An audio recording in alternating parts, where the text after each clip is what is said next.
à tous. Je commence par vous signaler, pour que tout le monde sache ce à quoi il va assister, la modification au niveau du programme, puisque cet après-midi, nous allons parler donc, des frontières et du cosmopolitisme, et nous allons donc entendre d'abord une intervention de Mathilde Unger, donc, qui était à l'origine prévue ce matin et qui a été déplacée cet après-midi. Et deuxième temps, donc Louis Lourdes sur le cosmopolitisme, qui lui était déjà prévu à cette place.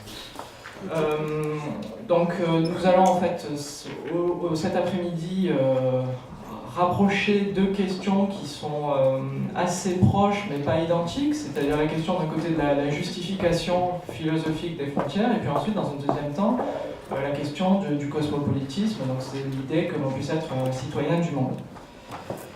Donc dans un premier temps, on va écouter Mathilde Unger qui nous a fait l'honneur de venir participer à ces rencontres. Donc, Mathilde Unger qui est docteur en philosophie et qui enseigne actuellement donc, la philosophie du droit à Paris 2, donc Paris-Panthéon-Assas. Sa thèse donc, portait sur la question des frontières et de la justice sociale. La question qu'elle s'est posée, c'était la possibilité de transposer des problèmes donc, de justice sociale à une échelle internationale. Alors que traditionnellement, dans la philosophie, les questions de justice étaient posées indépendamment d'une réflexion sur les territoires, les frontières, etc. Et donc aujourd'hui, son intervention portera justement sur ce thème des frontières, puisque son intervention est intitulée « Les frontières, un impensé de la philosophie politique ». Donc est-ce qu'il faut prendre en compte en effet cette question des frontières dans la réflexion sur la justice, ou bien est-ce qu'on peut réfléchir à l'idée de justice de manière complètement autonome? C'est ce qu'on va discuter maintenant.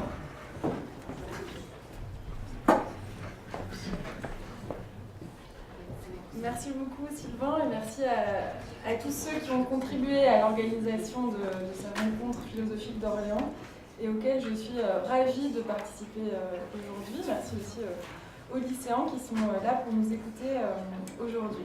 Alors, j'ai intitulé cette communication Les frontières en impensé de la philosophie politique, et au fond, on va retrouver de nombreuses questions qui ont été soulevées par la communication précédente, mais d'une certaine manière sous un autre angle, puisque je pars de la philosophie politique et j'utilise le droit, alors que d'une certaine manière, l'exposé qui précédait partait de dispositifs juridiques et essayait de les éclairer, de les nourrir par des éléments de philosophie politique. Alors, les frontières, je commencerai par là, les frontières occupent une place croissante dans le débat public, et il suffit, pour s'en convaincre, d'énumérer les questions centrales de la question présidentielle. Alors, je ne sais pas si vous avez regardé le débat, mais en tout cas, on entendait parler de la délocalisation des entreprises qui installent leurs activités hors du territoire national, la fuite des capitaux sur des petites îles qu'on appelle les paradis fiscaux, mais aussi le contrôle aux frontières des flux migratoires qui relèvent, toujours selon le discours de certains candidats qu'on a pu entendre, ou bien de la lutte contre le terrorisme, ou bien de la peur de voir venir en masse des travailleurs de l'étranger qui représenteraient une main-d'œuvre bon marché et qui viendraient comme concurrencer les travailleurs nationaux. Alors, sur tous ces thèmes, il semble assez clair que les dehors de la cité s'invitent dans la discussion interne sur les valeurs ou les principes qui doivent organiser la société intérieure. Alors la première question qu'on peut se poser, c'est si la philosophie politique dont je parle aujourd'hui se fait l'écho de ces problèmes, et si elle doit d'ailleurs s'en occuper. S'agit-il d'une question philosophique? A-t-elle quelque chose de spécifique à dire sur les frontières? À premier abord, ça semble être une question de géographie et pas de philosophie. Les frontières sont ces lignes qui délimitent le territoire des États. Elles peuvent épouser les frontières physiques, les rivières, les montagnes, mais ce n'est pas toujours le cas. Et si on y regarde de plus près, elles dessinent d'ailleurs moins des lignes que des régions, puisque comme il s'agit d'un plan d'ouverture autant que de fermeture, eh bien les passages produisent des effets particuliers que les géographes notamment appellent les effets transfrontaliers. Alors ces effets, c'est par exemple le fait que vous trouvez des Belges et des Français qui se ruent sur les aires d'autoroutes luxembourgeoises pour acheter de l'alcool parce qu'il est moins cher, ou bien que les habitants de Hong Kong embarquent sur un ferry pour aller jouer de leur argent dans les eaux territoriales de Macao, parce que c'est interdit sur leur territoire. Donc tous ces flux qui s'expliquent par la frontière, mais au fond qui s'expliquent moins par le caractère linéaire de la frontière que par l'ouverture qu'elle permet, et donc par les opportunités qu'elle ouvre par la même occasion. Alors tout ça regarde plutôt la géographie humaine, qui voit donc s'intensifier certaines activités aux frontières, ou observe au contraire que deux routes, par exemple, sont construites de façon exactement parallèle, ce qui n'aurait aucun sens si les frontières étaient ouvertes et que les deux États pouvaient aisément mutualiser les coûts de leurs infrastructures. Alors, que dit la philosophie, sans doute pas par opposition, mais en tout cas par écart par rapport à la géographie? Et il faut dire qu'au départ, elle en parle assez peu. Non qu'elle ignore que toute communauté politique est inscrite dans un environnement, plus large, qui comprend des dehors, bien sûr. Elle prend bien sûr en compte la différence entre les régimes politiques, mais aussi la variabilité des règles de droit d'un pays à l'autre, comme en témoigne un célèbre fragment de Pascal qui dit « Plaisante justice qu'une rivière borne, vérité au-delà des Pyrénées, erreur au-delà », ce qui veut dire que de part et d'autre des montagnes, ce qui paraît juste peut s'avérer injuste, et vice-versa. Évidemment, la philosophie a conscience que l'État s'inscrit dans un environnement qui est aussi un environnement où les conceptions politiques, les conceptions de la justice peuvent varier. On trouve aussi décrite dans l'histoire de la philosophie la violence des relations internationales entre des hommes qui ne sont soumis à aucune loi commune, puisqu'ils appartiennent à des États différents. Et c'est le cas du Léviathan, dont vous avez sans doute entendu parler dans vos cours de philosophie, Léviathan du philosophe Thomas Hobbes, qui utilise au fond les relations internationales pour donner une image de ce que seraient les relations entre les hommes avant l'institution d'un pouvoir politique. Alors, par exemple, je cite le chapitre 13 du Léviathan, dans l'état et l'attitude des gladiateurs, il décrit ici les rois, les souverains qui se regardent l'un l'autre sur un plan justement international, et il dit les rois qui se mettent, je cite, dans l'état et l'attitude des gladiateurs, pointant leurs armes l'un vers l'autre et s'épiant l'un l'autre, avec leurs forteresses, leurs armées, leurs canons massés aux frontières de leur royaume. Donc, il semble ici que les relations internationales, c'est-à-dire les relations entre les États ou entre les individus, mais qui ont lieu par-delà les frontières, ce tableau est utilisé pour donner une image d'un état de pure nature, où les interactions seraient violentes, où les interactions seraient brutales, et où elles échapperaient non seulement à la légalité, c'est-à-dire aux règles du droit, mais même à la civilité. À l'extérieur, se tiendrait une zone de non-droit qui serait parfaitement contraire, parfaitement antinomique avec la zone de droit qui est instituée à l'intérieur des frontières politiques. Alors, le dessin schématique que j'esquisse ici donne l'impression que la frontière n'est qu'une limite entre deux zones, auxquelles pourraient d'ailleurs s'appliquer deux philosophies distinctes. Il y aurait d'un côté l'analyse du pouvoir qu'on fait à l'intérieur des frontières, et puis de l'autre, une autre philosophie, qui est d'ailleurs liée à un autre type de droit, le droit des prisonniers, le droit de la guerre, le droit de la mer, qui régit ces lieux plus obscurs, qui se trouvent au-delà des frontières. Ici, j'ai parlé de la frontière en tant que ligne, mais que peut-on dire de la frontière comme lieu de passage entre l'intérieur et l'extérieur, ou même entre l'extérieur et l'intérieur, pour ce qui est de ce qui nous a intéressé ce matin. Pour reprendre le vocabulaire que j'ai utilisé, que dire de la frontière comme région, que dire de la frontière comme zone de passage, comme zone de flux et pas seulement comme clôture. La philosophie politique s'intéresse au pouvoir, aux lois, au droit. Elle se demande à quelles conditions le pouvoir qui s'exerce peut être légitime et dans quelle mesure il doit laisser certains droits, certaines libertés aux individus. Voire au contraire, la philosophie politique part de ses droits et de ses libertés et se demande quel type de pouvoir pourrait être compatible avec ses droits, compatible avec ses libertés. Mais qu'est-ce qui change quand l'État ne s'occupe plus des citoyens, mais des étrangers?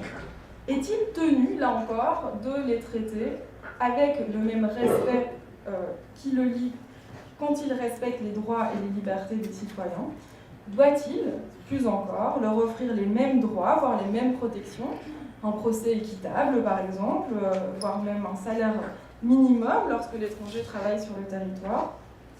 Et à ce titre, on peut dire que la thèse de Hobbes, d'une discontinuité absolue entre la politique à mener à l'intérieur et à l'extérieur du territoire, semble sans doute évidente pour celui qui comprend la frontière comme une ligne, mais apparaît bien plus problématique lorsqu'on s'intéresse justement aux flux qui construisent là aussi la frontière. Puisque si l'on s'en tient à l'idée d'une frontière comme ligne qui sépare absolument l'intérieur de l'extérieur, alors la politique frontalière pourrait relever de l'exception. Quand le souverain s'occupe de la guerre ou le gouvernement des questions migratoires, il n'agirait plus en vertu du contrat qui a institué son pouvoir à l'intérieur des frontières, mais au nom des missions qui lui ont été conférées par les citoyens, protéger le territoire par exemple, ou assurer la paix. À ce titre, toujours selon l'idée d'une discontinuité entre l'intérieur et l'extérieur, le souverain serait maître d'ouvrir ou de fermer la frontière comme bon lui semble, et il agirait en le faisant avec le mandat, c'est-à-dire avec l'autorisation des représentés, de ceux qui l'ont institué au pouvoir pour protéger leurs intérêts. Il ne serait à ce titre pas tenu de respecter les mêmes règles que celles qu'il applique lorsqu'il gouverne les citoyens. De cette façon, donc, il n'est pas question de justifier le pouvoir qui s'exerce aux frontières, comme on doit justifier l'autorité qui s'exerce sur un peuple constitué. Et c'est la préservation de l'ordre, ce qu'on entend aussi dans les arguments que j'ai énoncés au début de l'exposé, c'est-à-dire la sécurité, que ce soit une sécurité économique ou une sécurité même physique. Eh bien, cette sécurité devient la valeur, le principe qui guide le pouvoir qui s'exerce aux frontières. Alors, vous entendez ici que j'oppose deux choses. Au fond, j'oppose le pouvoir qui s'exerce aux frontières et puis les droits qui pourraient être ceux des étrangers qui, eux, se présentent aux frontières. Et j'introduis ainsi ce qui est sans doute absent de la philosophie politique ou de l'histoire de la philosophie politique telle qu'elle apparaît chez Hobbes, mais qui n'est évidemment pas absent du droit international, puisque le droit international aujourd'hui reconnaît dans la Déclaration des droits de l'homme des droits qui s'appliquent aux hommes indépendamment de leur nationalité, mais aussi prévoit d'autres traités internationaux comme les conventions de Genève par exemple, qui apportent une protection particulière à ceux qui seraient maltraités ou en danger dans leur pays en leur accordant le statut de réfugié. C'est ce dont vous parliez tout à l'heure. Alors, voyons bien qu'ici, la philosophie ne s'intéresse plus à la frontière comme ligne, mais à la frontière comme passage, et la thèse que j'ai bien sûr caricaturée d'une discontinuité entre la politique interne et externe est à revoir. Et c'est ce que je voudrais faire en distinguant au moins deux façons différentes dont la philosophie peut se saisir de cette question spécifique et vous montrer qu'en réalité, la première continue à occulter, à écraser d'une certaine manière l'épaisseur de la frontière en voulant simplement la réduire à néant. Donc, dans ce qui suit, je vais présenter deux réponses philosophiques, de manière dont la philosophie contemporaine s'empare du problème de la frontière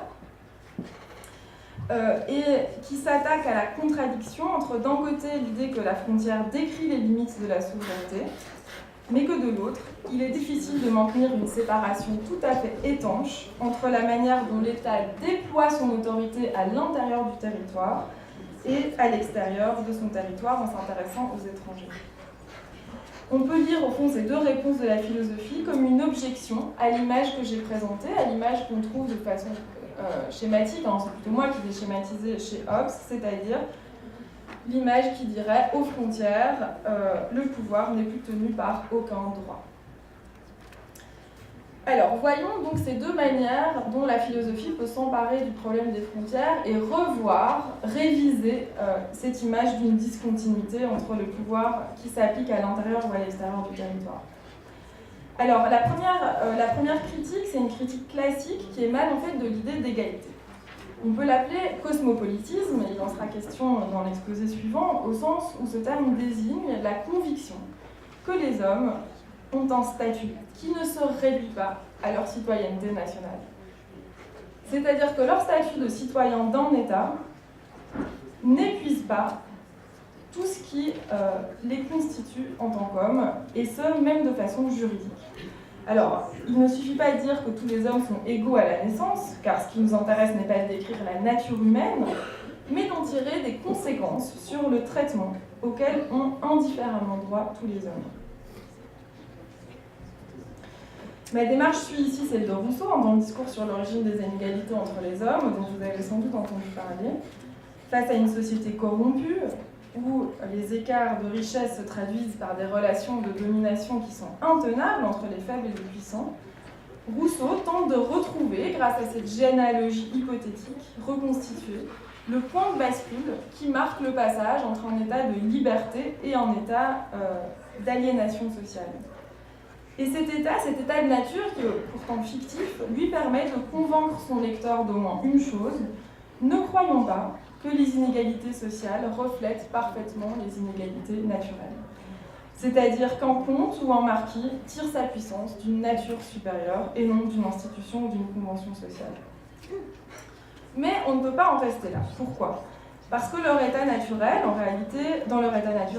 réalité, les hommes ne sont pas égaux. Certains sont robustes, d'autres fragiles. Il existe des différences d'âge, des différences de force et même de capacité intellectuelle.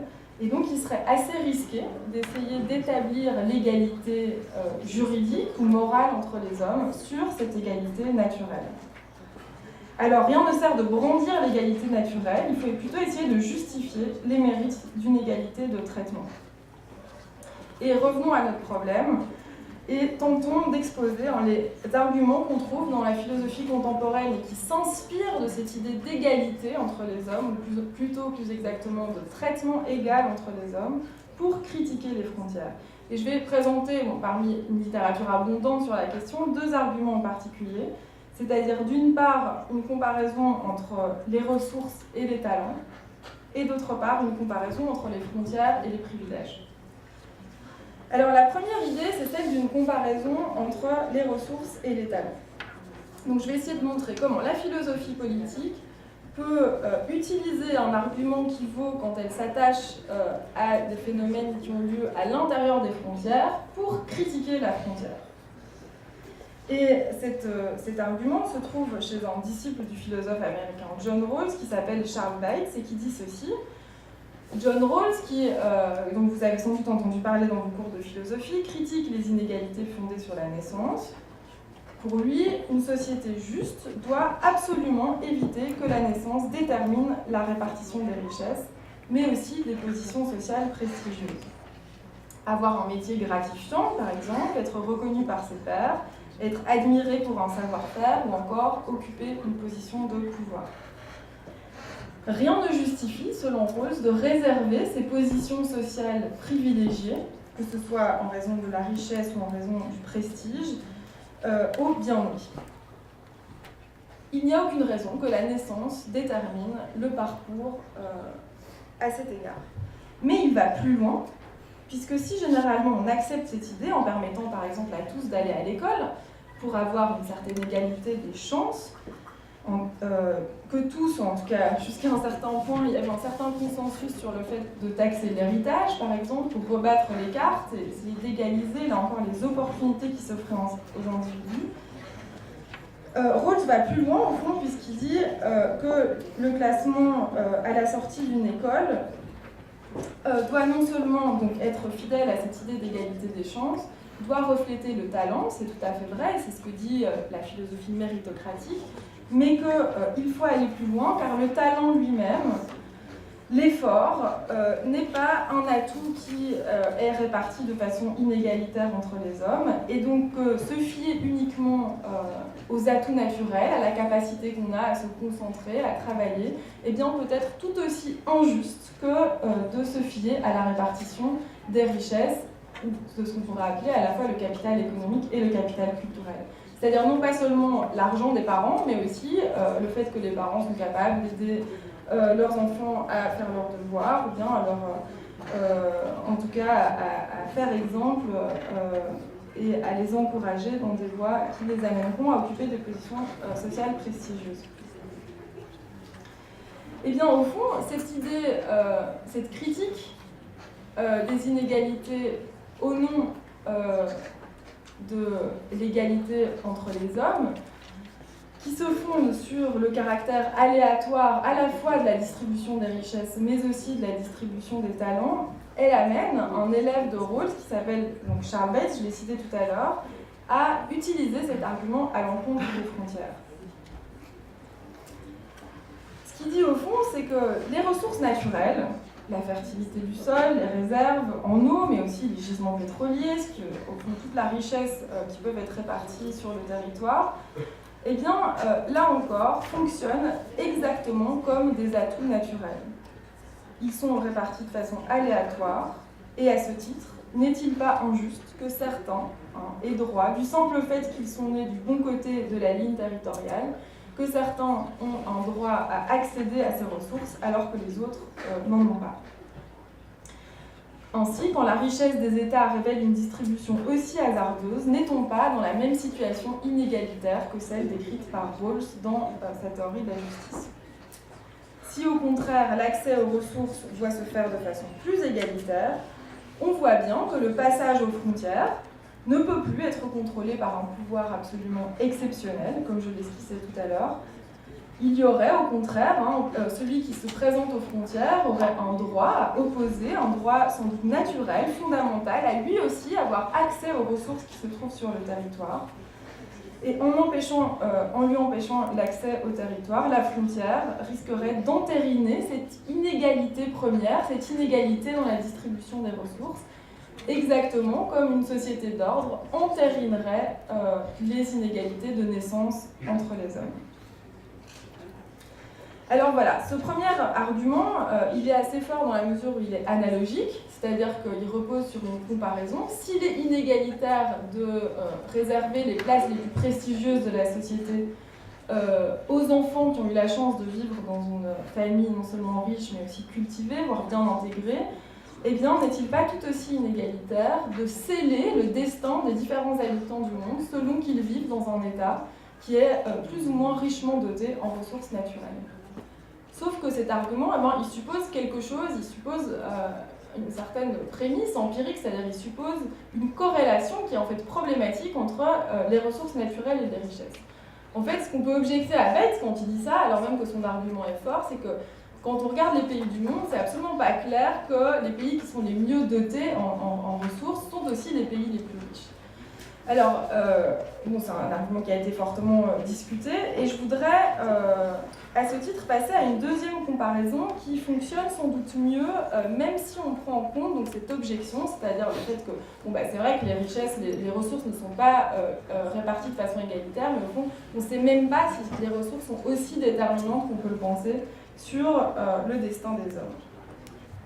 Alors, la deuxième comparaison, c'est celle entre la nationalité et les privilèges féodaux.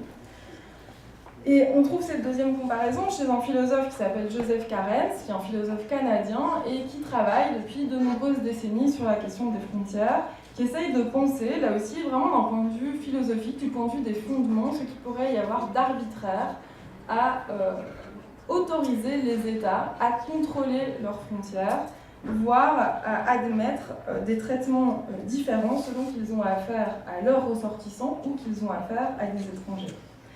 Et ce que dit Cairns, c'est au fond que l'acquisition de la nationalité à la naissance, c'est-à-dire le régime le plus courant d'acquisition de la nationalité, fonctionne comme un privilège féodal. C'est la même chose. Alors, n'est-ce pas étrange, dit-il, d'attribuer la nationalité à la naissance dans une démocratie libérale, nos régimes démocratiques, libérales, qui se sont construits historiquement sur la critique de la société d'ordre, et plus particulièrement sur la critique des statuts hérités, qui sont d'ailleurs aussi héréditaires. N'est-il pas étrange qu'un régime politique, qui a fondé son identité politique sur le dépassement de la société d'ordre, au fond, reconduit des privilèges ? en admettant de différencier la politique et le traitement que l'on fait aux ressortissants ou aux étrangers. Alors, de quoi s'agit-il ? Au fond, que sont ces privilèges féodaux ? Alors, vous voyez qu'il fait ici référence à l'organisation sociale qui prévalait avant la Révolution française et qui se fondait sur des statuts hérités, puisque c'était l'ordre, le métier, la corporation de la famille qui déterminait le statut social ou le destin social. Ainsi, dit-il, ces statuts, le fait de ne pas pouvoir avoir une position, par exemple, importante hiérarchiquement dans l'armée quand on est né paysan, exemple parmi d'autres, ces statuts entravaient ce qu'on appelle aujourd'hui la mobilité sociale. C'est-à-dire que les opportunités qui se déploient ne sont pas totales, puisque des ordres qui sont associés à la naissance fixaient le destin, le parcours individuel, dans certaines limites qui étaient décidées à la naissance. Et l'idée de Caresse, c'est de dire que les frontières ne constituent pas autre chose que l'exact équivalent de ces barrières à la mobilité. Alors on pourrait dire qu'il s'agit uniquement de la mobilité géographique, mais en réalité, les frontières sont à la fois des barrières à la mobilité géographique, mais aussi à la mobilité sociale, étant donné les différences de niveau socio-économique entre les États et les motivations de ceux qui se présentent aux frontières et qui généralement nourrissent l'espérance d'y trouver des conditions de vie meilleures. Donc au fond, est-ce qu'une démocratie libérale peut se regarder dans les yeux sans avoir honte en apprenant à ses citoyens que plus rien ne doit entraver leur liberté d'accéder à la position sociale qu'ils désirent, mais qu'en revanche, à l'égard des citoyens des autres États, la frontière constitue exactement l'équivalent de cette société d'ordre en constituant donc une barrière aux deux mobilités que j'ai évoquées. Pour le dire de façon imagée, est-ce que le fait de naître américain ou mexicain d'un côté ou de l'autre de la frontière, c'est pas exactement la même chose que le fait de naître paysan ou noble sous l'Ancien Régime? Alors cette analyse, je ne peux pas entrer dans le détail, mais l'amène à soutenir la thèse d'une ouverture des frontières. Alors attention, il ne dit pas que ce serait nécessairement la meilleure politique à mener actuellement d'ouvrir toutes les frontières et d'autoriser tous les flux, mais d'un point de vue philosophique et aussi d'un point de vue idéologique, il met les démocraties devant leurs contradictions et leur montre que les combats idéologiques sur lesquels elles se sont fondées, c'est-à-dire la suppression des privilèges, l'affirmation de l'égalité des chances, ne sont pas cohérents, sont même incohérents, profondément incohérents avec les politiques migratoires. Ainsi, avant même de choisir, disons, une politique ou un programme, un agenda migratoire, comme on dirait dans les hautes sphères des organisations internationales, doit, sinon ouvrir les frontières, du moins prendre en compte ce problème d'incohérence. Et le pouvoir ne peut agir de façon absolument discrétionnaire et en dehors de tout cadre juridique et moral lorsqu'il en va des politiques migratoires. Ainsi, le schéma discontinu que je présentais au début doit être révisé. Alors, qu'est-ce qu'on peut tirer de ce genre de constat? Car en réalité, est-ce vraiment le caractère arbitraire des frontières qui éveille notre intérêt et notre indignation? Au fond, quant à la lecture de ce livre, qui est extrêmement stimulant, et les articles de Carens en général se nourrissent d'énormément d'exemples, je vais vous en donner quelques-uns, on est frappé par l'idée que c'est comme si le caractère arbitraire des frontières était ce qui nous choquait, l'arbitraire de la naissance, on n'y peut absolument rien, et donc notre destinée est déterminée par quelque chose qui n'est absolument pas du ressort de notre volonté, même de nos efforts, même de nos choix, aussi contraints soient-ils, mais nous est totalement imposé. Et une fois qu'on comprend cet argument, qu'il y a une certaine force, on se demande à l'inverse si, d'un autre côté, le droit, puisqu'il est question de ça, quel droit aux frontières, quel droit migratoire, est-ce que le droit en général, est-ce que la loi a vocation plutôt, à compenser les inégalités naturelles en corrigeant ces effets discriminants.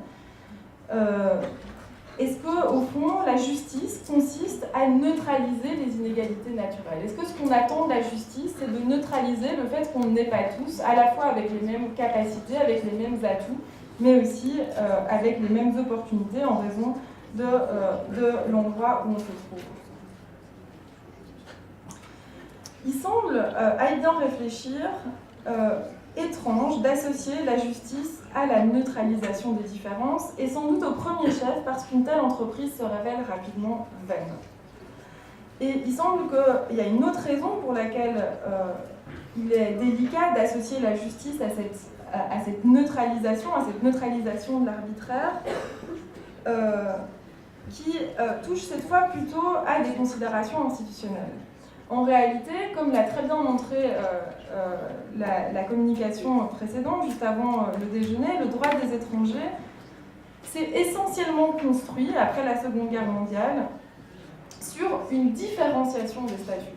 C'est-à-dire le fait de pouvoir non pas opposer l'égalité absolue des hommes au traitement discriminatoire qu'imposent les frontières, mais plutôt à reconnaître que dans certains cas, le statut, la situation de certains appelait à bénéficier d'un statut spécifique, appelait à bénéficier d'une protection spécifique. Et il me semble qu'à ce titre, il faut en tout cas affiner, nuancer cette première critique que je vous ai présentée par ces considérations. C'est-à-dire la considération que finalement, à cet argument très fort et radical de l'égalité, il y en a un qui a été beaucoup plus fertile dans l'histoire institutionnelle, dans l'histoire du droit international, c'est au contraire de reconnaître la différence de traitement qu'il faut réserver aux individus, et en particulier, comme il en a été fait mention tout à l'heure, à ceux qui peuvent légitimement demander le droit d'asile, c'est-à-dire le statut de réfugié, précisément parce qu'ils sont directement menacés de persécution, voire de mort dans leur pays d'origine. Ainsi, la simple possibilité de l'accueil suppose-t-elle de faire une place à la frontière, à la fois dans son caractère inclusif et exclusif.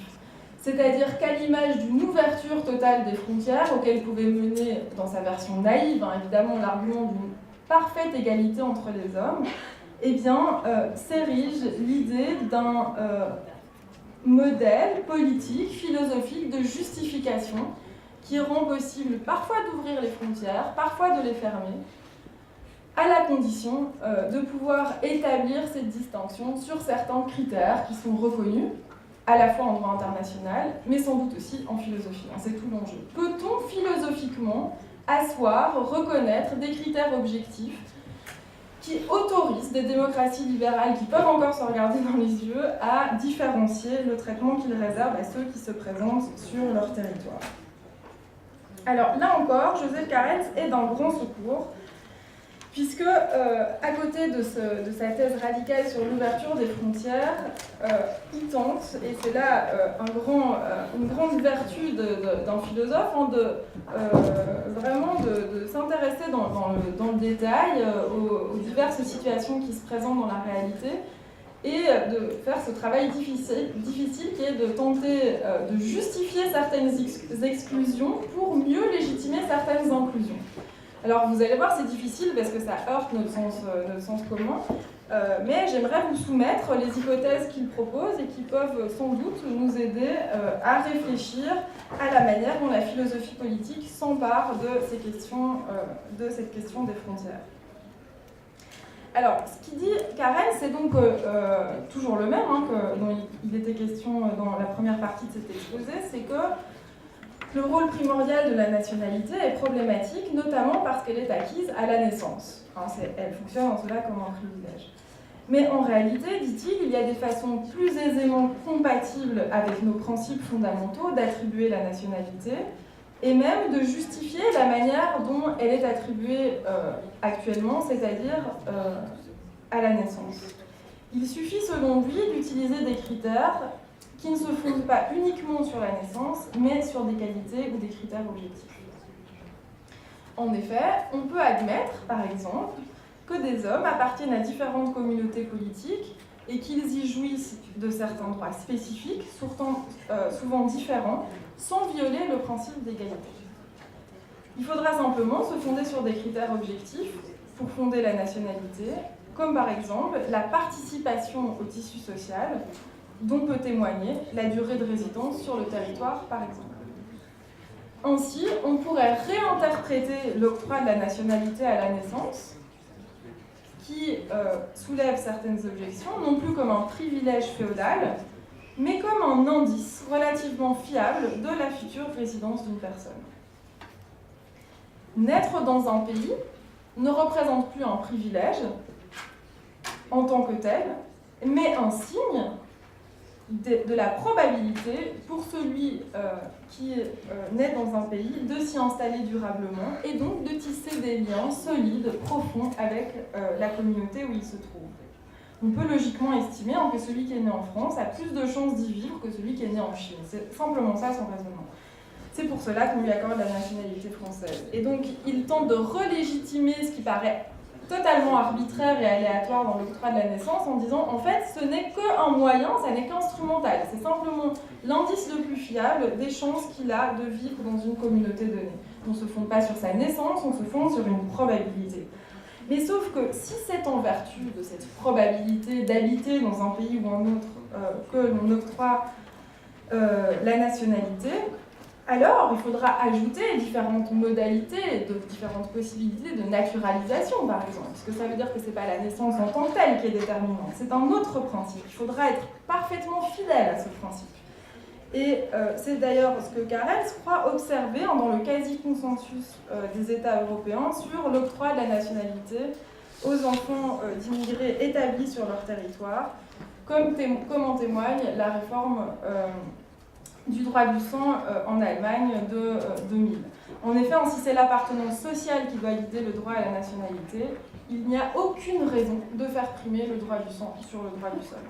Donc vous voyez que son discours est toujours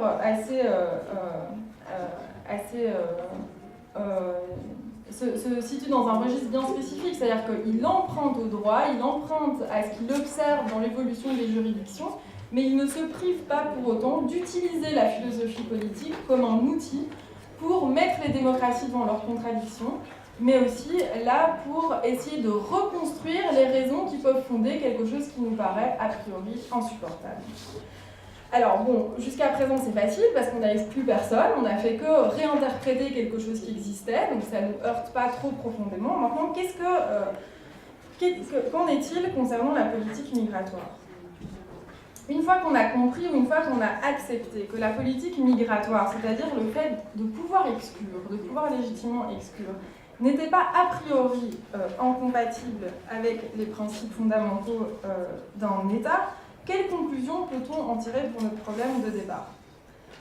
Comment dépasser au fond la contradiction qui voudrait que, ou bien l'impératif de l'État à traiter tous les ressortissants sur un pied d'égalité s'étend à tous les hommes et il n'y a plus de frontières, ou bien alors on peut faire des différences, on a le droit de faire des différences, mais on voit mal comment ces dernières pourraient être compatibles avec l'idée d'égalité. Alors, dans son catalogage, parce que dans ce qu'il appelle sa cartographie des différents cas qui se présentent vraiment très concrètement aux douanes et aux autorités administratives d'un État, il commence par dégager le cas le plus évident, qu'il tend à être de moins en moins évident malheureusement, comme là encore on en a parlé ce matin. Le cas le plus évident, c'est de dire que le droit d'asile peut se comprendre comme un droit primordial, puisque les hommes sont menacés en raison de caractéristiques intrinsèques. Ils sont menacés en raison de leur orientation sexuelle, de leur race, de leur religion, ou ils sont menacés par l'état de guerre qui sévit dans leur pays d'origine. Et donc on peut dire qu'ici, l'inégalité n'est pas l'inégalité absolue entre les hommes, mais l'inégalité dans le traitement qui est fait aux hommes au regard du droit qu'ils doivent avoir d'avoir au moins un lieu où ils peuvent revendiquer des droits. C'est-à-dire que dans le cas du droit d'asile, dans le cas des personnes qui viennent parce qu'ils sont persécutés ou parce qu'ils vivent dans un état de guerre, eh bien, ils n'ont plus de lieu, il n'y a plus de juridiction à laquelle ils peuvent de droits s'adresser pour avoir des droits. Alors ça, c'est tout un développement qui est lié à ce que Hannah Arendt a appelé le droit à avoir des droits, c'est-à-dire que si on considère que tous les hommes doivent avoir des droits à avoir des droits, le droit à avoir des droits, c'est le droit d'habiter dans un pays, d'appartenir à une société, à un État dans lequel on peut revendiquer des droits, eh bien ceux qui en sont privés, par définition, doivent avoir accès à un autre territoire, à une autre entité politique pour pouvoir s'adresser à eux et bénéficier de ce statut primordial qui est le droit à avoir des droits. Alors là encore, ces critères sont remis en cause pour le moment, puisque se superpose effectivement l'idée de l'asile, l'idée de la figure du migrant et la figure du réfugié, alors même qu'ils n'ont rien à voir, et donc on finit par ne même plus reconnaître l'impératif absolu qu'il y aurait à accorder ce droit à avoir des droits à ceux qui se présentent aux frontières, mais jusqu'il y a quelques années, ce droit allait de soi. Et on peut dire que là encore, le fait pour Carens de reconnaître ce droit n'a rien de difficile. C'est-à-dire les critères sont sans doute arbitraires, mais ils existent et on peut facilement admettre que les États sont dans l'obligation d'accueillir ceux qui n'ont plus de lieu où faire valoir ou revendiquer leurs droits. Alors ensuite, ce qui devient vraiment plus délicat, c'est en dehors de ces cas de force majeure. En dehors de ces cas de force majeure, tous les critères sont-ils bons ? Et ici, Carens prend plusieurs exemples intéressants, et je commence donc par deux situations limites. Alors la situation limite numéro 1, c'est celle dont je viens de parler, c'est-à-dire le moment où quelqu'un se présente et ne peut plus interpeller une autorité pour revendiquer des droits. Et ça suscite, ça implique pour lui un devoir absolu d'admission sur le territoire. Nous n'avons pas d'autre choix, c'est obligatoire, vous l'avez dit, en raison du droit international, bon, pour les États signataires des conventions de Genève, bien sûr, mais ce droit international, il prime le droit national, mais c'est aussi un impératif moral. Alors, ça c'est, disons, une extrémité de tous ces cas, ce degré de cas auquel on a affaire quand on est à la douane et quand des personnes se présentent pour entrer sur le territoire. De l'autre côté, dit Carens, il y a un autre cas de force majeure qui est le cas de l'épidémie. C'est-à-dire que quand il y a un risque d'épidémie, c'est assez difficile de défendre le fait que l'État n'a pas le droit de fermer ses frontières. On considère que le risque de contagion et les coûts occasionnés par la contagion des deux parties, c'est-à-dire à l'intérieur et à l'extérieur de la frontière, peut très aisément légitimer la fermeture d'une frontière. Il y a un risque sanitaire, et dans des cas comme ceux-là, au fond, c'est assez peu controversé de se dire que, par une mesure qui peut être d'ailleurs exceptionnelle, il est impératif de fermer sa frontière. C'est donc l'exact opposé du cas du réfugié que je prenais au départ. Mais alors, en dehors de tous ces cas, quels sont les critères qui peuvent être opérants ?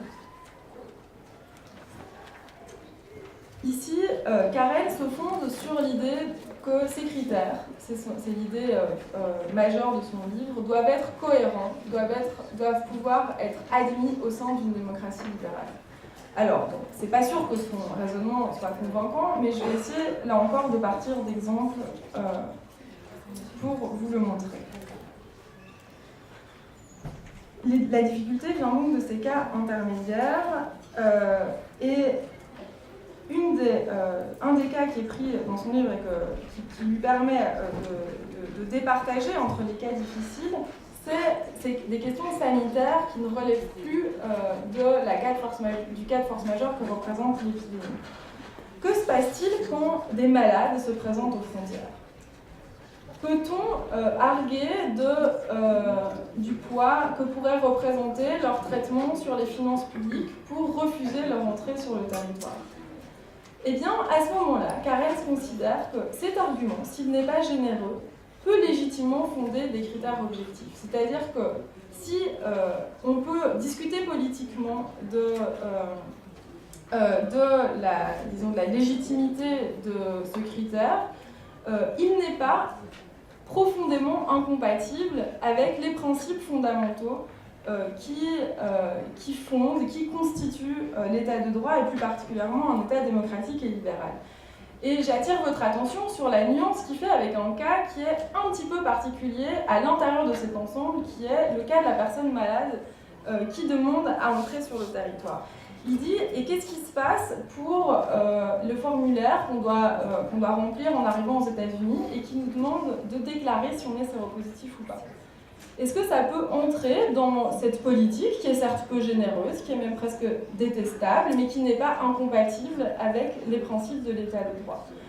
Est-il incompatible avec ces principes de demander aux gens qui sont séropositifs? Alors, la première chose à dire, vous allez me dire, oui, il y avait cette idée d'épidémie que j'ai mentionnée au début. L'épidémie représentait un cas de force majeure qui pouvait autoriser un État légitimement à fermer ses frontières au moment où il considérait que la santé publique ou la sécurité même était mise en danger.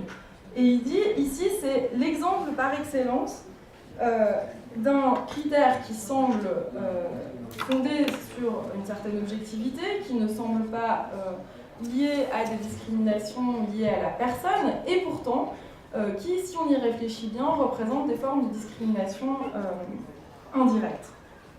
En effet, comme le brandissent avec véhémence les militants des associations de lutte contre le sida, le risque d'être contaminé par une personne séropositive est beaucoup moins fort que celui de contracter des maladies tout aussi dangereuses, mais qui ne font pas l'objet d'un même devoir de déclaration à la douane. Autrement dit, dit Carrez, en s'appuyant sur le discours de ces militants, il y a de grandes chances pour qu'au fond, derrière l'usage d'un critère objectif qui pourrait sembler a priori compatible avec les principes d'une démocratie libérale, derrière ce critère se cache au fond une discrimination déguisée à l'encontre des séropositifs et en réalité d'une population particulière que seraient les homosexuels, et donc au fond de déguiser derrière un critère objectif une discrimination qui est, elle, totalement incompatible avec les principes constitutionnels des États-Unis. Alors voilà, j'ai voulu présenter ici la manière dont la philosophie politique pouvait s'emparer de la question de la frontière et vous dire que cette deuxième entreprise n'aboutit évidemment pas en dogme, c'est-à-dire que le livre de Carrez n'est pas un moyen un manuel à destination de la police aux douanes pour savoir exactement quelles sont les politiques à mener et dans quelle mesure elles peuvent être légitimes. Mais ce sur quoi j'ai voulu insister, c'est la différence entre les deux réponses philosophiques apportées. C'est-à-dire que d'un côté, il y a un refus total des frontières, et il me semble que dans ce cas, on se repose sur un principe qui est indéniable, c'est-à-dire l'égalité entre les hommes, mais qu'au fond, on continue d'écraser la frontière, on continue à l'occulter.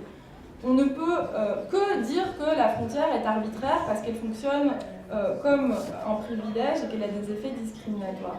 Et qu'au contraire, presque contre-intuitivement, une entreprise philosophique qui s'attache à penser la frontière non plus comme cette clôture qu'il faudrait éradiquer, mais comme cette zone qui devrait être elle aussi soumise aux exigences de l'état de droit, et bien finalement cette deuxième entreprise philosophique peut être plus féconde, plus porteuse, quel que soit l'aspect polémique des exemples que j'ai pris, pour réfléchir à ce qu'est une politique de la frontière et ce que peut être aussi une philosophie de la frontière, c'est-à-dire une philosophie qui ne s'attache pas à penser une ligne, mais une philosophie qui s'attache véritablement à penser une politique, à penser les usages du pouvoir. Voilà, je vous remercie de votre attention.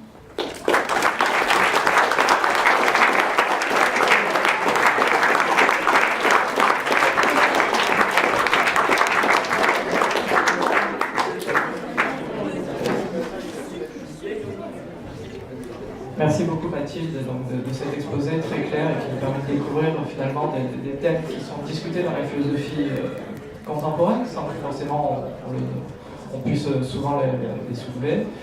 Peut-être que je vais m'adresser à la salle en leur proposant de poser des questions, de réagir. Je pense que ça doit susciter une discussion. Le premier point, c'est la question entre les frontières et les ressources naturelles. Et là, sur ce ce point, je voudrais rajouter peut-être le rôle que le droit peut jouer. Vous l'avez dit que finalement la répartition des richesses ne suffit pas pour la. Ah oui. Vous entendez mieux maintenant? Parfait. Donc vous avez bien expliqué que la répartition des richesses ne suit pas forcément la répartition des ressources. Et il convient de souligner que le droit contribue à une fabrication des migrations. Ce n'est pas le droit des étrangers, bien évidemment, mais ce sont d'autres branches du droit. C'est le droit des investissements, c'est les politiques menées par les institutions internationales. Donc c'est encore le droit des investissements, mais d'un autre angle. Ce que je veux dire, c'est que le droit a aussi cette capacité de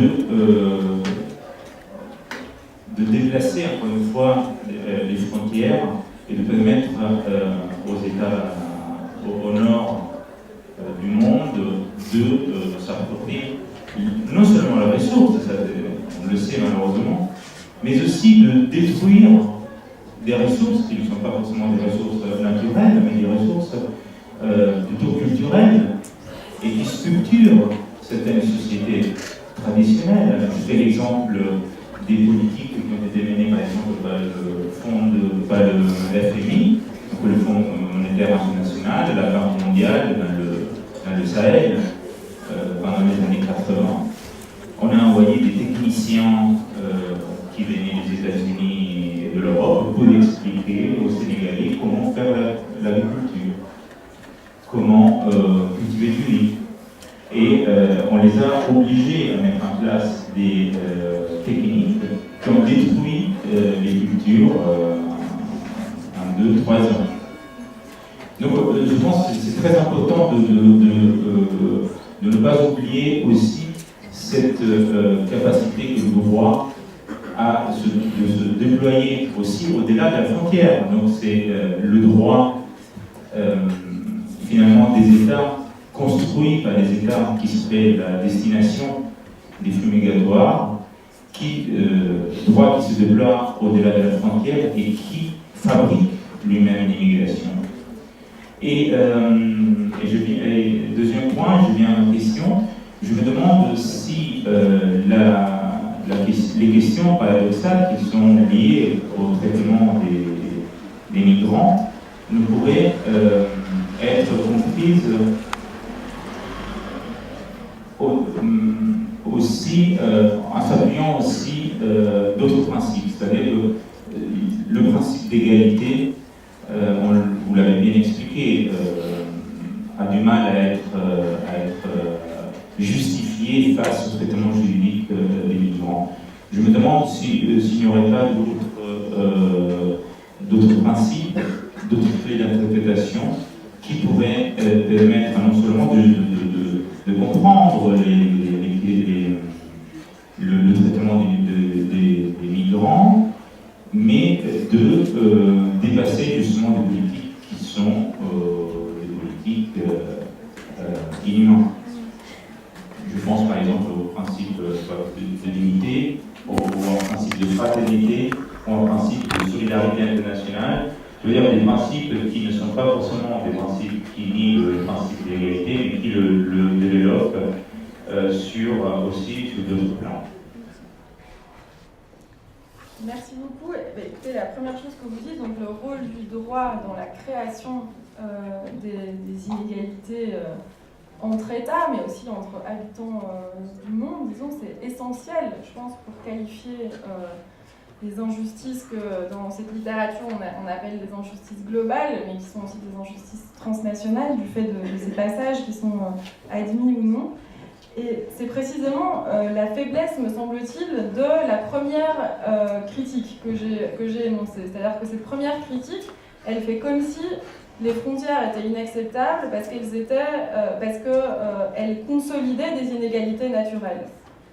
Alors que très vite, on se rend compte que si elles consolident des inégalités naturelles, ça ne veut pas dire qu'elles-mêmes sont naturelles, ou bien que les inégalités proviennent de la nature et que c'est à elles que peut s'adresser le droit ou que peut s'adresser la politique.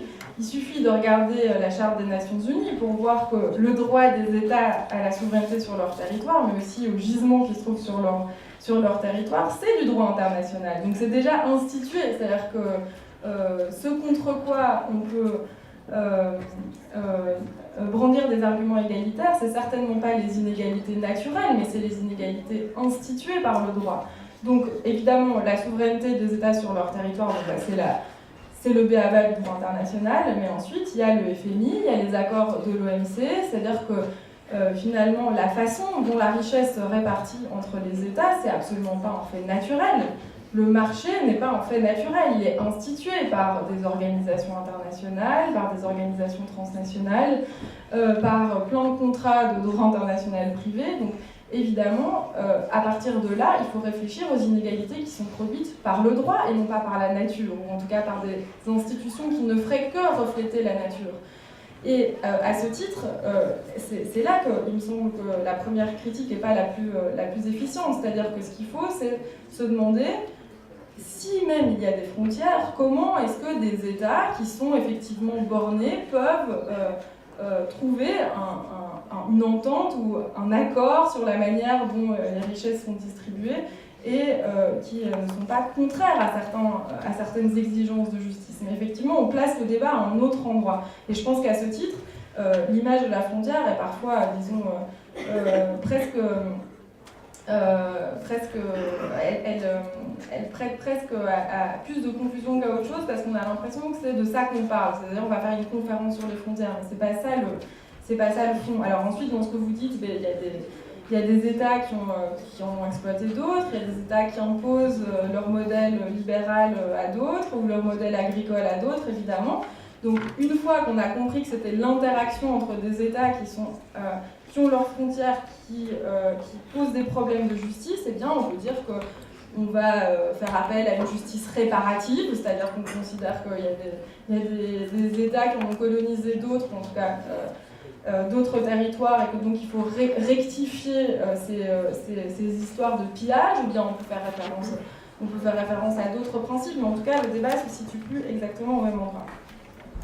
Alors, donc je vous suis vraiment tout à fait sur ce point. Alors, sur le traitement des migrants, donc, y a-t-il autre chose, au fond, que ces principes qui guident le droit international et ces catégories qui ont été construites dans l'après-guerre, évidemment dans un contexte particulier, pour dicter, ou en tout cas refonder les politiques migratoires d'une manière qui me paraisse moins inacceptable. J'ai l'impression que dans ce que vous évoquez, c'est-à-dire la dignité, la solidarité, elle en appelle presque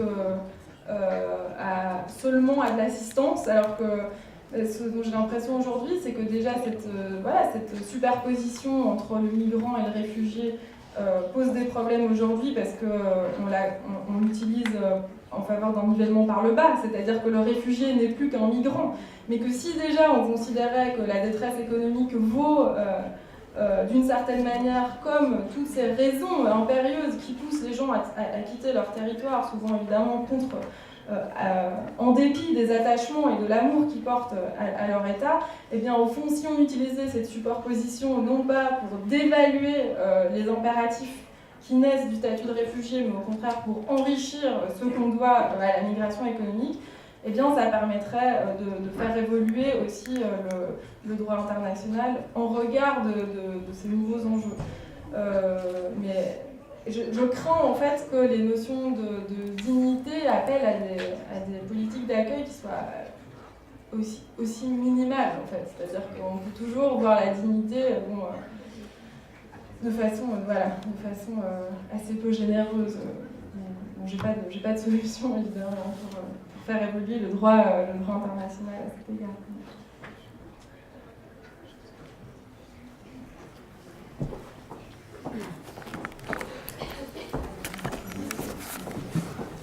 Merci. Vous avez évoqué Pascal. Pascal disait aussi que pourquoi je devrais me battre avec ce type parce qu'il réside de l'autre côté de l'eau. Hein, et je pose le problème de la guerre. Les frontières sont légitimes. Un état de droit se définit dans le cadre des frontières, et les citoyens qui sont à l'intérieur de ces frontières ont les droits reconnus par l'état de droit. En même temps, on peut aussi dire, c'est la difficulté de penser à la frontière, que la frontière est tout à fait illégitime, dans la mesure où elle est le résultat contingent de guerres qui ont été menées et qui ont donné un résultat qui peut toujours être remis en cause finalement. On se souvient de l'Alsace et de la Lorraine, bon, l'Alsacien est français maintenant, mais il n'a pas joué. Au Moyen-Orient, certains proposent de remettre en cause les accords Sykes-Picot. Donc on voit bien qu'il y a un caractère quand même très contingent de la frontière, et moi il me semble que la meilleure façon de dépasser cette contradiction entre légitimiser les frontières et illégitimiser les frontières, c'est quand même de tendre de plus en plus dans les problèmes que nous rencontrons vers un point de vue, non pas antinational, mais supranational, parce que quantité de problèmes que nous avons à résoudre ne se situent absolument pas dans un cadre national défini dans des frontières précises.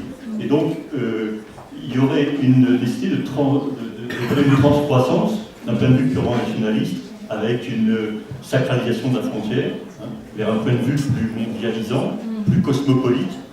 À une époque, d'ailleurs, le mot cosmopolite était une injure qui vous amenait en prison dans les États soviétiques. Cosmopolite, c'était opposé à internationaliste, mais c'est au contraire un mot sensationnel. On peut très bien être citoyen français et être tout à fait cosmopolite et ne pas se focaliser uniquement sur le point de vue de la frontière. Je pense que vous êtes d'accord avec moi, mais je voulais quand même insister sur ce rapport entre la guerre et la frontière. Oui, mais il y a deux éléments en fait. Il y a d'une part cette idée de contingence de la frontière qui est aussi très actuelle, puisque c'est Jean-Luc Mélenchon qui a fait référence à l'aspect construit et flottant des frontières de l'ancienne République, de l'ancienne URSS, pour expliquer au fond que l'histoire de la Crimée devait aussi se lire en fonction de ces frontières qui avaient été tout aussi construites de façon tout aussi contingente que ne l'était celle de l'Union soviétique d'une certaine manière. Là encore, moi j'ai l'impression que c'est pas l'argument le plus puissant en fait, parce qu'il n'y a aucune frontière qui est légitime. C'est-à-dire que toutes les frontières résultent ou bien de guerres, ou bien de rapports de force plus ou moins négociés, ou bien pour la plupart quand même de conférences coloniales dont a hérité ensuite dont ont hérité les mouvements d'indépendance. Donc je pense que si on se dit, au fond, le bon critère, ça serait l'autodétermination des peuples, on peut effectivement faire des sondages, mais alors on verrait, mais je disais en faisant justement une réaction à cette proposition de Jean-Luc Mélenchon, qui disait, au fond, quand l'Union soviétique allait mal, les Ukrainiens voulaient prendre leur indépendance, et puis maintenant, tous les russophones d'Ukraine veulent de nouveau faire partie de la Russie, parce qu'il leur semble que, alors, aussi fou soit-il, que la Russie de Poutine serait presque un environnement plus sécurisant que le fait d'être indépendant et éventuellement de se rapprocher de l'Union européenne.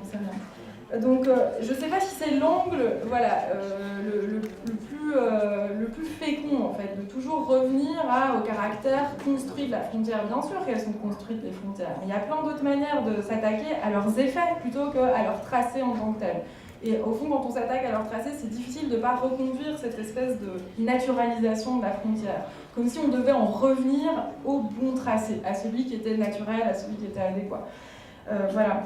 Alors, sur le deuxième point, je vous suis tout à fait. Et c'est vrai que ce que vous décrivez d'ailleurs de superposition de ces nationalités, c'est-à-dire pourquoi, au fond, quand on a la citoyenneté française, on n'aurait que celle-là. Est-ce qu'on ne peut pas... En fait, c'est déjà ce qui se passe. Il y a une citoyenneté européenne, donc qui est totalement dépendante de la citoyenneté nationale. Et on peut très bien imaginer une diversité d'allégeances ou d'appartenances qui ne sont absolument pas rivales, mais qui au contraire se complètent. C'est-à-dire que je suis, en l'occurrence moi je suis belge, mais maintenant en France je travaille, donc j'ai des droits en tant que belge, mais en tant qu'européenne, c'est-à-dire et on pourrait les enrichir. Alors jusqu'où cette citoyenneté européenne elle est quand même assez maigre, en fait dans les droits qu'elle octroie, mais je suis absolument pas j'ai aucune réserve à l'égard de cette superposition. Je pense que c'est un fétichisme de la souveraineté qui veut qu'on soit attaché comme ça à une entité politique particulière et qu'on soit ou bien français, ou bien belge, ou bien italien, qu'on ne puisse pas appartenir à des ensembles plus larges. L'autre question, c'est autre chose en fait, c'est à quelle échelle c'est efficace de résoudre les problèmes. Et je pense que vous avez tout à fait raison. Sur certains points, c'est même plus une question de légitimité de la frontière, c'est que les problèmes environnementaux, les problèmes économiques, les problèmes sécuritaires d'une certaine manière, en fait, dessinent des espaces transfrontaliers qui rendent totalement vaines toutes les tentatives strictement nationales de les envisager. Donc je vous rejoins. Le problème, c'est international ou supranational, ou voilà, est-ce qu'on continue à se baser sur l'idée de l'organisation internationale, est-ce qu'on pense qu'il faut une autorité, donc ça pose des problèmes presque de design institutionnel assez importants.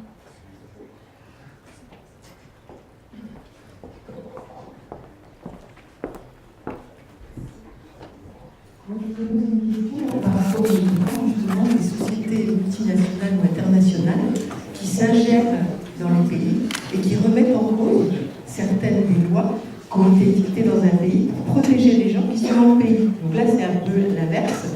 C'est pas des gens qui veulent rentrer, c'est des sociétés qui rentrent dans un pays, qui s'y installent d'une certaine façon, qui établissent des contrats, et après, la façon dont elles ont libellé leur contrat, c'est que ça remet en cause le droit qui s'applique en matière de droit social sur un pays, de droits environnementaux, etc. Et ça, moi, ça me paraît aussi quelque chose de très très grave. Et là, effectivement, quel type de... Et après, il y a les tribunaux arbitraires qui sont quand même quelque chose qu'on peut regarder avec un certain scepticisme. Donc voilà, qu'est-ce que... Oui, je pense que votre préoccupation est tout à fait légitime, puisque effectivement, il y a, là encore, il ne faut pas naturaliser les choses, hein. C'est-à-dire que la mondialisation, c'est des libertés économiques qui sont entérinées par des traités ou autres conventions de droit international. Et donc, il faut analyser de très près la manière dont on a l'impression que les États se dessaisissent des normes ou des principes qu'ils appliquaient sur leur territoire, et notamment en matière de droit social, pour se laisser au fond guider leur politique par les opérateurs économiques qui, eux, ont la possibilité en circulant et en préférant, par exemple, les États les moins exigeants, les moins contraignants en matière sociale, en leur donnant comme un avantage comparatif, au fond. Mais là encore, donc en rapport avec les frontières, donc d'un côté les États se dessaisissent, mais les États ont aussi signé les traités, donc il y a vraiment cette ambivalence dans toute cette rhétorique pour le moment du déclin de la souveraineté, du dessaisissement des États, de la servitude. Au fond, c'est une servitude qui est aussi volontaire, et je pense qu'il faut prendre en compte cette dialectique-là pour s'affronter au problème. Et ensuite, moi, je suis convaincue qu'effectivement, s'il existe, parce qu'il en existe des instances juridictionnelles de règlement des différends économiques, eh bien, il n'y a aucune raison qu'on puisse considérer que c'est une sphère qui est absolument autonome de la sphère sociale. Donc si on peut taper sur les doigts d'un État qui a accordé une subvention économique ou qui refuse d'ouvrir son marché à une marchandise extérieure, ça veut dire que les institutions sont possibles, donc il n'y a aucune raison que des textes qui existent, comme les textes de l'Organisation internationale du travail, ne s'appliquent pas. Enfin, mais bon, on n'en est pas là, parce que là, au contraire, le réflexe, c'est une crispation nationale, c'est-à-dire, comme vous disiez tout à l'heure, de ne pas comprendre qu'au fond, les problèmes sont transfrontaliers. Il dérive aussi de cette institutionnalisation de la mondialisation par le droit, en fait.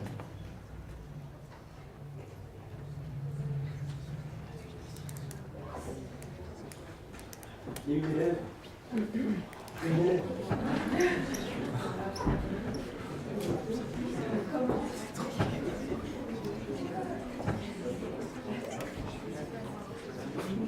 Comment les États souverains, avec des intérêts et une histoire de culture différente, peuvent se mettre d'accord sur les critères de justice concernant la politique des frontières? Sur la politique des frontières, bah oui, alors comment on s'entend en général quand on a des politiques et des cultures différentes? Alors déjà, c'est pas sûr que les États, à l'intérieur même de leurs frontières, ils ont une culture qui est homogène. Donc comment l'État arrive à gouverner alors que, en son sein, coexistent des personnes qui ont le droit d'avoir des idées différentes sur la religion, sur la morale et a fortiori sur la politique. Eh bien, il y a une certaine idée qu'on appelle à la fois le respect du pluralisme et en même temps la possibilité d'un consensus et qu'on peut se représenter comme en tout cas, on peut se le représenter à deux niveaux. C'est-à-dire qu'on n'est pas d'accord sur ce qui est bien, on ne veut pas mener la même vie, on ne va pas dans la même église, mais on est tous d'accord qu'à un méta-niveau, on a intérêt à trouver des principes sur lesquels s'entendre. Eh ben, on peut utiliser cet argument de façon analogique en disant à ce pluralisme culturel, à cette diversité qu'il y a à l'intérieur, il y a aussi une diversité à l'extérieur qui évidemment empêche de se mettre d'accord sur bon nombre de points, mais qui n'empêche pas nécessairement de se mettre d'accord sur ce principe, ce méta-principe de eh ben, on a tous intérêt à s'entendre plutôt qu'à passer sa vie à se taper les uns sur les autres. Bon, ça échoue, hein. Il faut évidemment définir qu'est-ce que c'est un critère minimal pour pouvoir discuter, négocier avec un autre État. Est-ce qu'il y a des États qui mènent des politiques qui les rendent vraiment hors droit, c'est-à-dire qu'on ne peut même pas discuter avec eux. On peut avoir des stratégies plus ou moins réalistes, mais je pense en tout cas que l'idée qu'un accord politique ou juridique suppose une homogénéité culturelle, c'est démenti fortement à la fois par l'histoire des relations internationales et par l'institution des démocraties même internes, c'est-à-dire à l'intérieur de l'État. La corrélation n'est pas si claire que ça. C'est autre chose, la culture et la politique.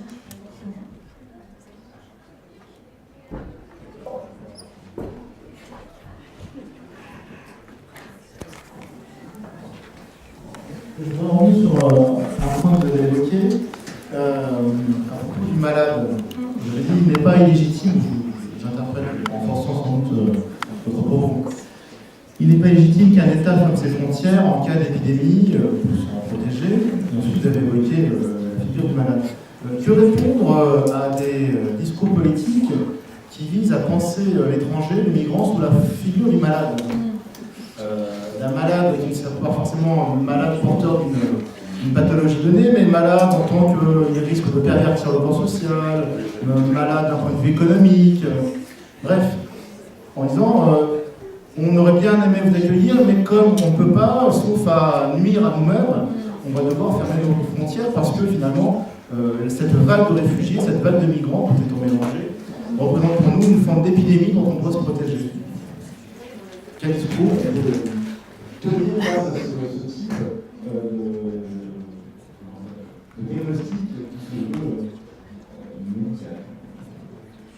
Oui, donc le prendre dans un sens métaphorique, une métaphore qui est très opérante effectivement dans la manière dont l'État entend se protéger, s'immuniser contre des éléments pathogènes qui viendraient de l'extérieur, qui est très présente aujourd'hui. Alors je pense que Lucas pourrait certainement parler de la...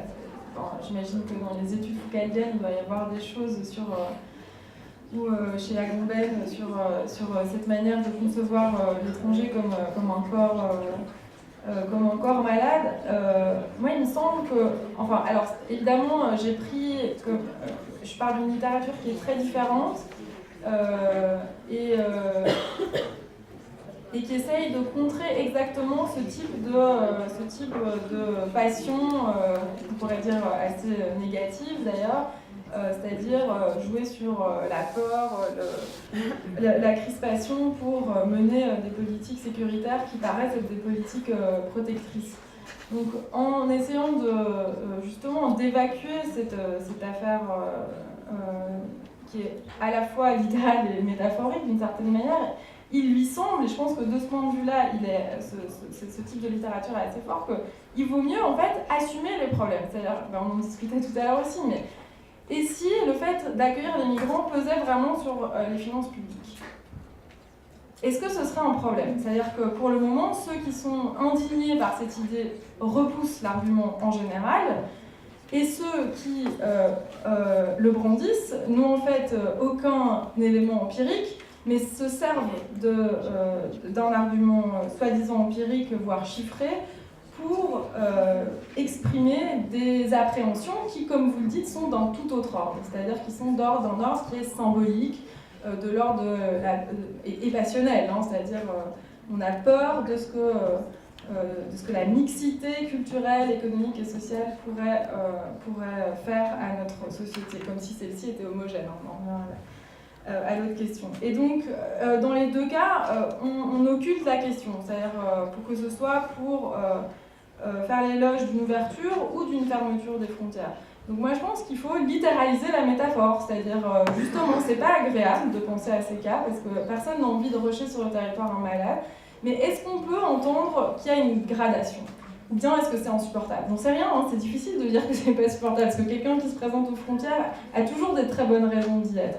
Mais au fond, sa stratégie à lui, qui est aussi inspirée voilà, de la philosophie analytique, d'une manière qui se prétend en tout cas dépassionnée d'aborder les problèmes, et il dit eh bien, voyons au cas par cas. Déjà, voyons les chiffres. C'est en général absolument pas vrai que des politiques migratoires ouvertes pèsent sur les finances publiques. Si c'était le cas, il faudrait en plus faire un calcul des coûts et des gains à une échelle plus grande, hein, parce que qu'est-ce qu'on gagne, nous, à délocaliser nos entreprises? Enfin voilà, ça devrait être un calcul plus global. Mais donc moi, je suis plutôt en fait favorable vraiment à une littéralisation du problème. Est-ce que vraiment la migration apporte des maladies ou pas? Prenons le débat au sérieux et montrons, si c'est pas le cas, ça veut bien dire que la motivation pour fermer les frontières est autre. Et que c'est à cela qu'il faut s'attaquer sérieusement d'un point de vue philosophique, d'entreprise de déconstruction. Peut-être, je me permets aussi de poser une question pour que tu creuses davantage un thème que tu as un petit peu soulevé, celui de la nationalité, parce que je me demande si une partie du côté passionné des discussions sur la frontière vient pas du mélange, du télescopage un petit peu entre des questions qui sont vraiment relatives à la frontière, au territoire, et de l'autre, des choses qui relèvent plutôt de la nationalité.